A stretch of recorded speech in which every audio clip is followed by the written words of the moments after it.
Izin memperkenalkan diri, nama Taruna Remaja Wahid Kusuma, asal Samarinda, Provinsi Kalimantan Timur, tanggal lahir 12 Juli tahun 1999. Saya Taruna Prodi D3 Pertolongan Kecelakaan Pesawat, jurusan Keselamatan Penerbangan di Politeknik Penerbangan Indonesia Curug. Saya suka menulis, terutama cerita pendek dan esai.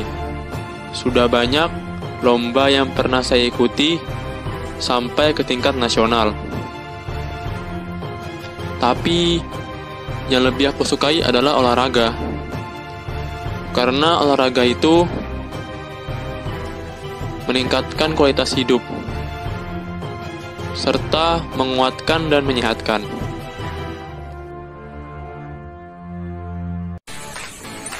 Oke, assalamualaikum warahmatullahi wabarakatuh. Berikut tadi penjelasan tentang sedikit profil saya. Kali ini saya akan bahas tentang sistem pencegahan dan penanggulangan kebakaran alat pemadam api konvensional di lingkungan perumahan atau rumah. Jadi, sebelum kita masuk tentang alat pemadam api konvensionalnya, perlu kita ketahui tentang apa sih itu kebakaran dan bagaimana kok bisa terjadi kebakaran itu, dan bagaimana cara mencegahnya, dan bagaimana cara teknik pemadamannya. Oleh karena itu, saya akan membekali kalian sebuah materi agar kalian saat memadamkan api membantu proses pemadaman. Jadi berikut kalian simak tentang penjelasannya. Oke, langsung saja kita ke pembahasannya. Jadi judulnya ialah Sistem Pencegahan dan Penanggulangan Kebakaran Alat Pemadam Konvensional di Rumah. Jadi sebelum kita menuju alat pemadam konvensionalnya, kita harus mengetahui apa sih kebakaran itu. Jadi, kebakaran itu ialah, menurut NFPA secara umum, kebakaran didefinisikan sebagai suatu peristiwa oksidasi yang melibatkan 3 unsur yang harus ada, yaitu bahan bakar yang mudah terbakar, oksigen yang ada dalam udara, dan sumber energi atau panas yang berakibat menimbulkan kerugian harta benda, cedera, bahkan kematian. Untuk klasifikasi kebakaran, itu yang pertama ada kelas A, kebakaran yang terjadi pada benda padat kecuali logam. Kelas B, kebakaran yang terjadi pada benda gas, uap, atau cairan. Kelas C, kebakaran yang terjadi pada peralatan listrik bertegangan. Kelas D, kebakaran yang terjadi pada bahan logam. Kelas K, kebakaran yang terjadi pada bahan masakan. Klasifikasi kebakaran ini termasuk dalam NFPA nomor 10 tahun 2013. Lalu kita masuk ke potensi bahaya. Menurut NFPA nomor 10, klasifikasi bahaya kebakaran terbagi menjadi 3. Yang pertama, bahaya kebakaran ringan, yang kedua sedang, dan yang ketiga berat.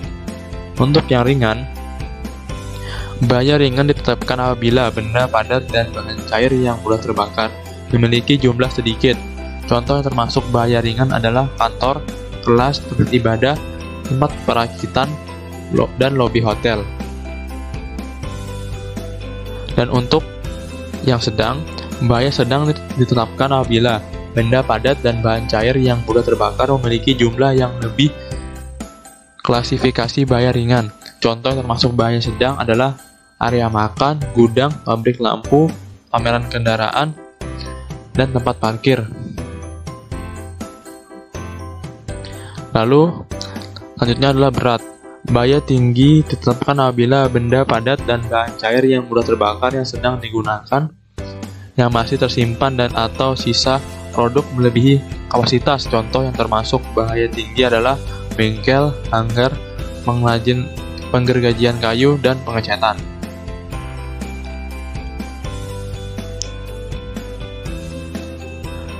Lalu kita beralih ke topik kedua. Kita membahas tentang teori terjadinya api. Jadi ada 2 teori, yaitu segitiga api atau biasa triangle of fire, dan yang kedua bidang 4 api atau tetrahedron of fire. Apa sih triangle of fire itu? Jadi segitiga api tidak terjadi begitu saja, namun terdapat suatu proses kimiawi antara unsur bahan bakar fuel, oksigen, O2, dan panas. Lalu untuk tetahedron bidang 4 api adalah kebakaran dapat juga terjadi karena ada tambahan unsur keempat, yaitu reaksi berantai pada pembakaran, sehingga dimensi segitiga api menjadi model baru yang disebut dengan bidang 4 api.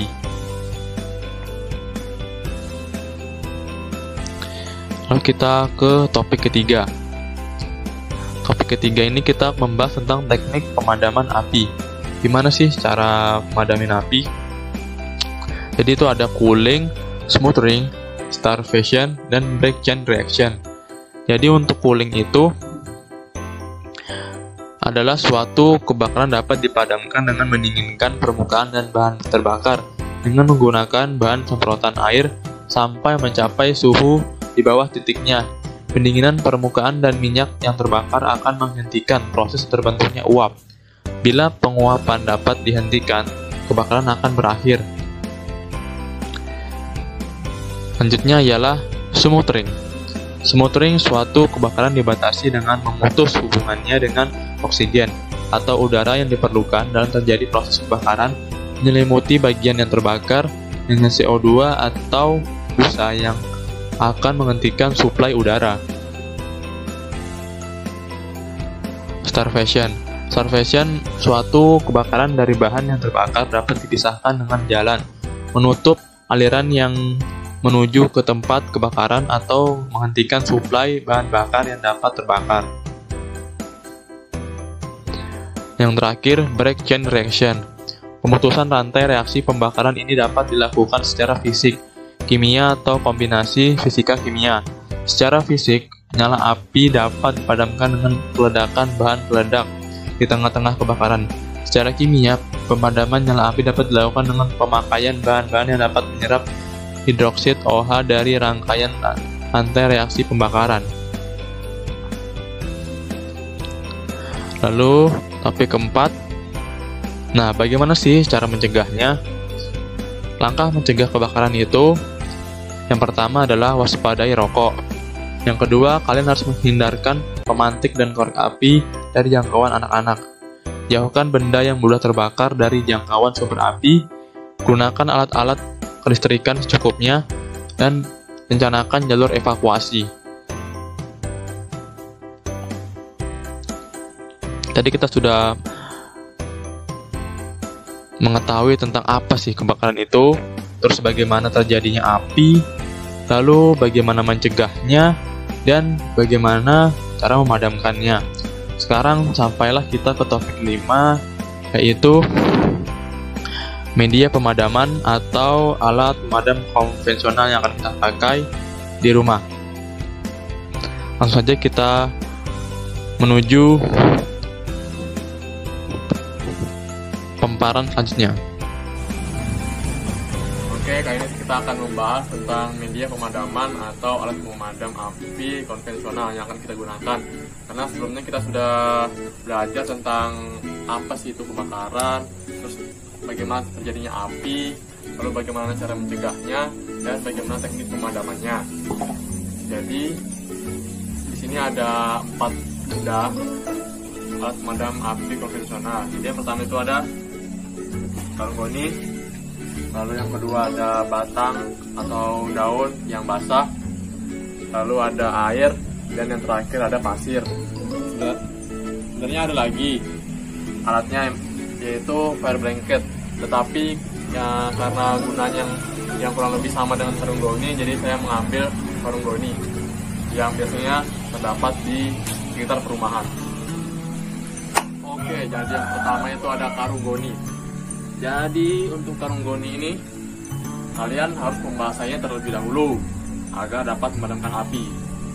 Karung goni ini sangat efektif untuk kebakaran kelas A. Jadi untuk teknik pemadamannya itu ialah smothering. Smothering ini dia untuk menutupi api dari oksigen yang masuk. Lalu untuk cara memegangnya itu ada tekniknya ya.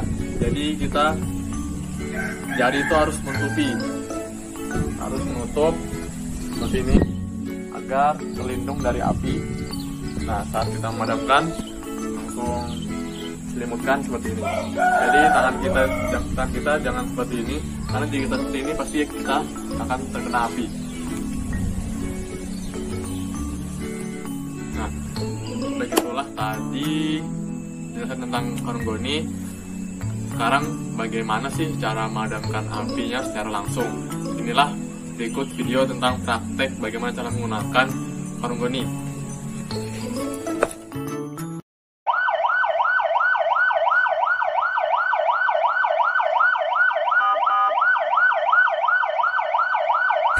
Ya, kali ini saya akan mempraktekkan dengan karung goni.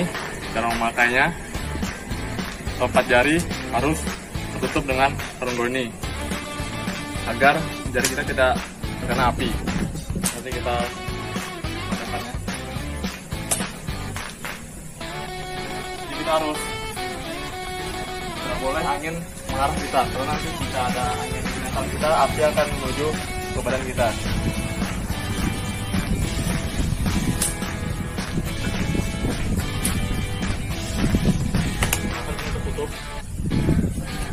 Biar tidak terkena api, tidak menyambar.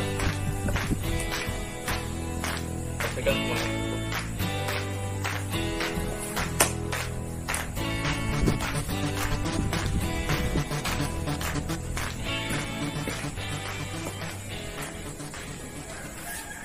Sudah.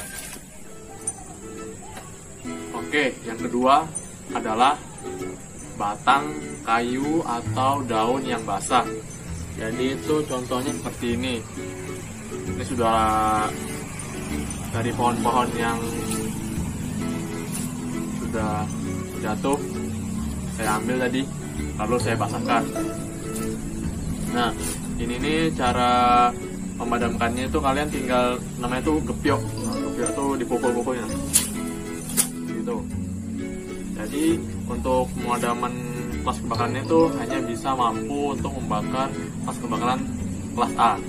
Lalu untuk teknik pemadamannya itu dia bisa disebut cooling karena dia ada air di daunnya, jadi dia sifatnya mendinginkan api agar api tidak semakin membesar. Nah, berikut adalah sebuah video prakteknya. Langsung saja kita simak.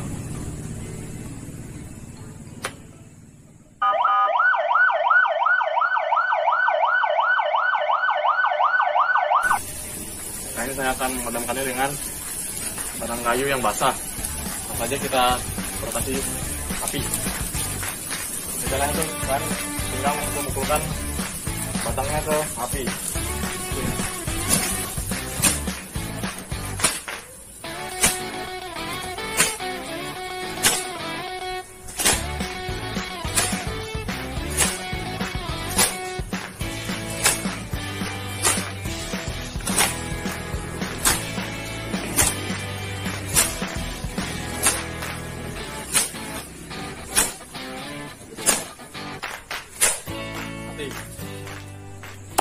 Oke, jadi yang ketiga itu ada namanya air.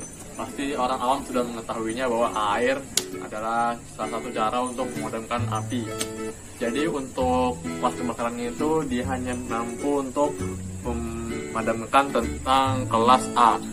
Dan sedangkan untuk teknik pemadamannya itu dia adalah cooling atau mendinginkan. Jadi dia mendinginkan api agar suhu api tidak tinggi dan api menjadi membesar. Lalu mari kita simak video bagaimana sih cara memadamkan api dengan air. Nah, berikut adalah videonya.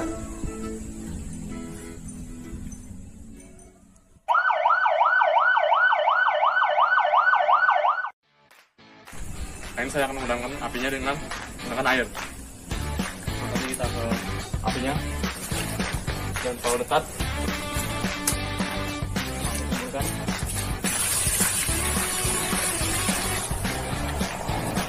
api padam dalam 1 detik. Oke, yang keempat itu ada yang namanya pasir. Jadi contohnya seperti ini, diambil, bisa ditaruh dalam wadah ember. Nah, pasir ini bisa diganti dengan tanah. Jika kalian tidak memiliki pasir, berganti dengan tanah. Lalu untuk kelas kebakarannya itu bisa memadamkan kelas A dan kelas B. Nah, itulah kehebatan pasir daripada air, dia dapat memadamkan kelas B juga. Kenapa begitu? Karena dengan pasir dapat membendung bahan bakar seperti minyak itu agar tidak semakin menyebar dan api semakin meluas. Nah, untuk teknik pemadamannya itu dia smothering. Jadi mencegah CO2 masuk juga ke dalam api karena pasir menutupi permukaan api dengan rata.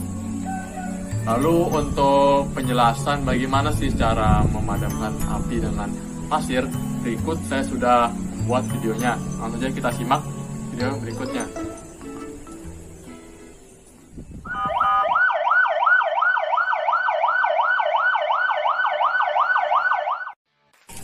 Oke, kali ini saya akan memadamkannya dengan pasir. Jangan terlalu dekat dengan api, jaga jarak karena sambaran api. Malah langsung ke api langsung.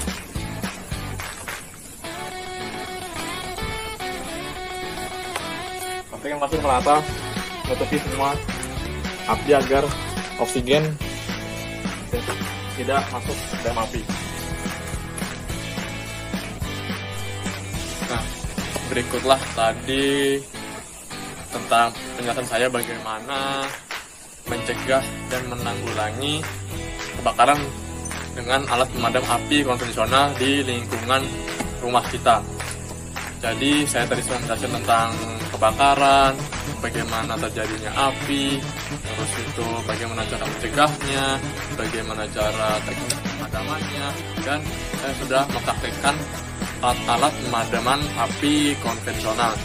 Jadi semoga ilmu tadi bermanfaat buat kalian, dan jangan lupa untuk like, share, dan subscribe channel ini agar kami semua PKP Bravo dan saya lancar dalam proyek OJT ini. Sekian dari saya. Assalamualaikum warahmatullahi wabarakatuh.